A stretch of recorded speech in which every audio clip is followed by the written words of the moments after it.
Good morning, everyone. I want to wish a special good morning today to all my students by name. So good morning, Albie, and good morning to Claire, and good morning to Perla, and good morning to Juliana, good morning to Reese, good morning, Stefan, good morning, Connor, good morning, Dylan, good morning, Maria, good morning to Nolan, and good morning to Lily. Good morning to Angelina and Nick. Good morning, Genevieve. Good morning, Alessandra. Good morning to Merrick. And good morning, Adeline. Good morning, Max. And good morning, Robbie. I miss all of you a lot. And I also want to wish good morning to my grandchildren who might be watching today. My grandchildren, Lily. Good morning, Lily. Morning, Danny. And good morning to Caleb and Sean and Rachel and Rebecca and Noah and Katrina.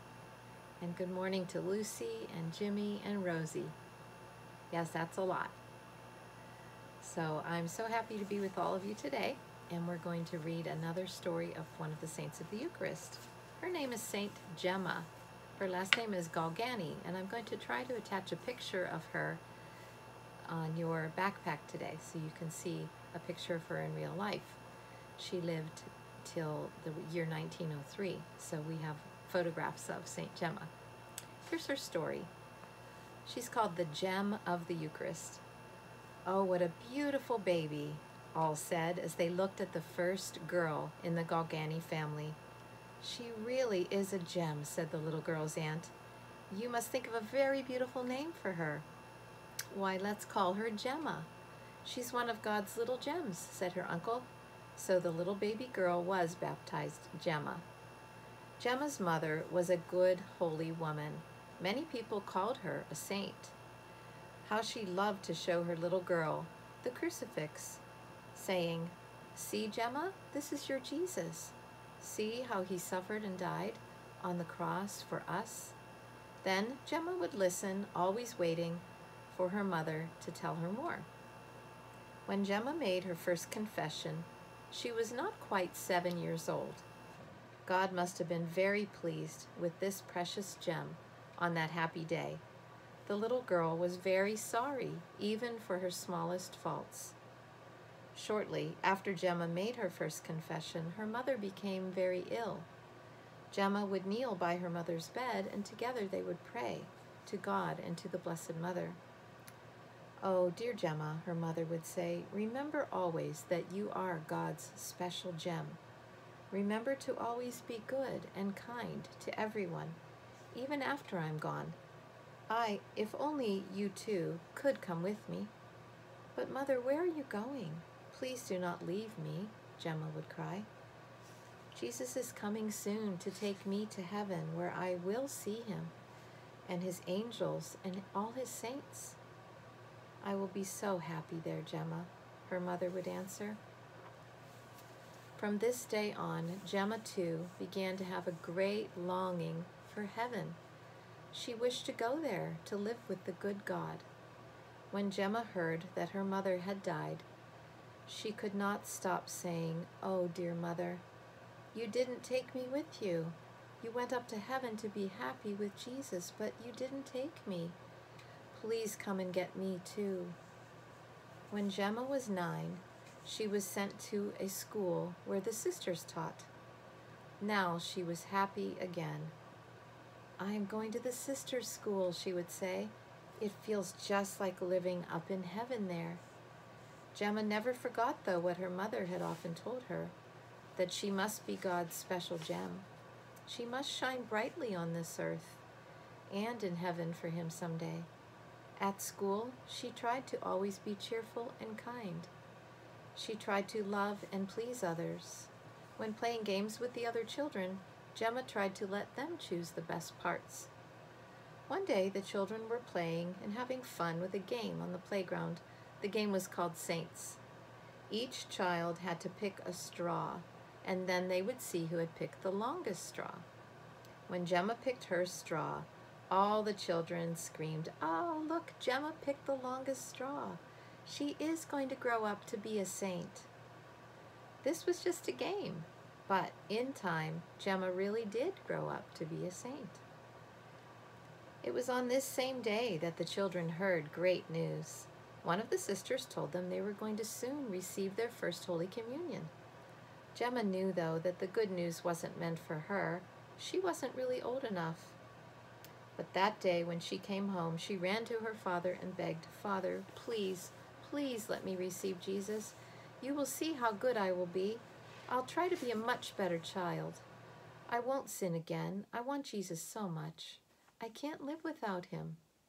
Gemma's father felt really sorry for his little girl, for he knew her heart was ready. The priest would see. To be sure that Gemma understood what it meant to receive Jesus, he asked her many questions. Gemma answered them very well. The priest was surprised that such a little girl could know so much about holy things. At last, the priest told Gemma that she, yes, was ready to receive Jesus. The next 10 days, Gemma was able to live in the convent with the sisters. This was to help her get her soul ready for the coming of Jesus.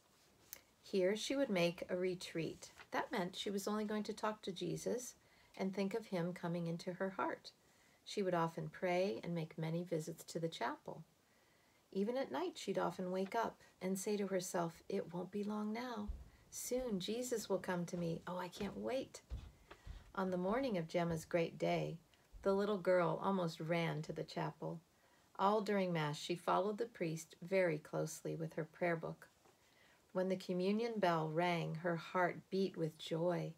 "It won't be long now. Jesus, you will come to me. I will have your life," Gemma whispered to herself as she walked slowly to the front. "I will be more like you." How wonderful must have been the moment when Jesus came into his little Gem's heart. Jesus seemed to tell his precious Gem that he wanted her all for himself. In return, he would give himself to her. Gemma knew now that Jesus wished her to share in his cross and to help him to save souls. As she grew older, she was often sick, and she offered her sufferings with Jesus to God. She remembered that she was God's special Gem. Near the end of her life, Jesus came himself to her and gave Gemma an extra great gift. He gave her the same 5 wounds that he had on the cross. Every Friday, her wounds would bleed, and she would suffer all of this without complaining. On Holy Saturday in 1903, when Gemma was 25 years old, God came and took his precious Gem home to heaven.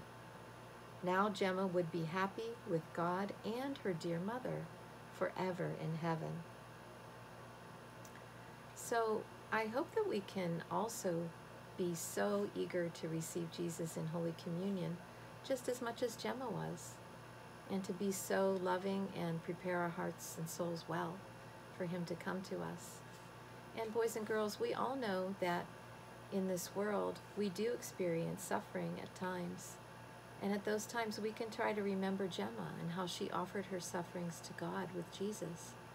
And that way we know that we can bring more grace into the world from God. He will give us grace, he'll give our families grace, and he will give all the souls in the world grace to come to know him and to be someday forever happy with him in heaven.